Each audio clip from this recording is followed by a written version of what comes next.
आमिर साहब से भी मैंने पूछा था।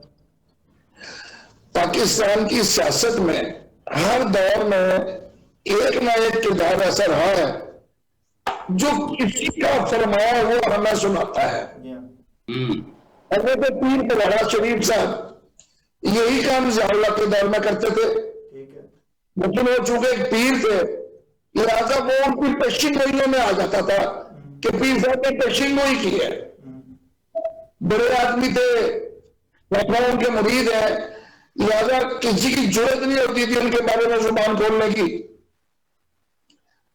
उनके बाद ये किरदार जनाब पिंडी के हर दिन अजीज शेख रशीद को मिला और उन्होंने तो फिर इंतहा की।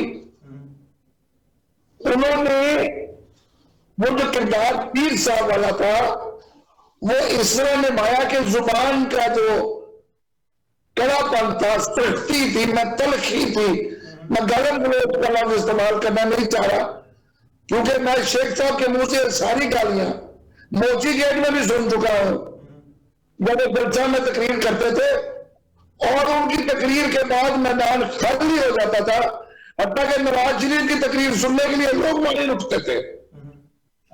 क्यों कि शेख साहब बीबी के बारे में जो हज़ार सराई किया करते थे वो मिसाली थी।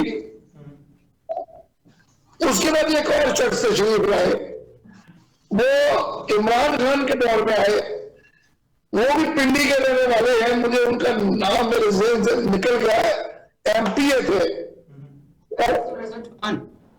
चौहान साहब, और वो कश्ती छोड़ कूदने वाले चूहों में सबसे आगे थे। इमरान खान की जब कश्ती बफर में आई तो जिस चूहे ने पहले चढ़ाने लगाई राजा साहब, चौहान साहब, ये लोग शामिल थे।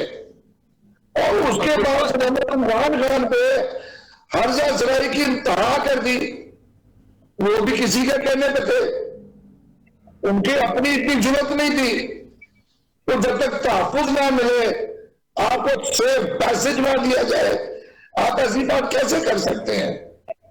वाडा साहब ये वही है जो टीवी प्रोग्राम में मुझे शर्म आ रही थी, एक फौजी बूट ला के मेज पे रख दिया था। ये क्या था तरीका? मैं उस प्रोग्राम के एंकर होता तो उनको उठा के बाहर फेंक देता। ये तो तरीका है? आप क्यों फौज का बूट लेके आए हैं? आप किसको, उस वक्त वो किसके खिलाफ थे? ये वही लोग हैं। क्या ख्वाजा साहब ने, ख्वाजा आसिफ साहब ने पाकिस्तानी फौज के बारे में हर्जा सराई नहीं की? क्या नवाज शरीफ साहब ने हर्जा सराई नहीं की? क्या मरियम बीबी साहबा ने नहीं की? किस किस का नाम लूं मैं?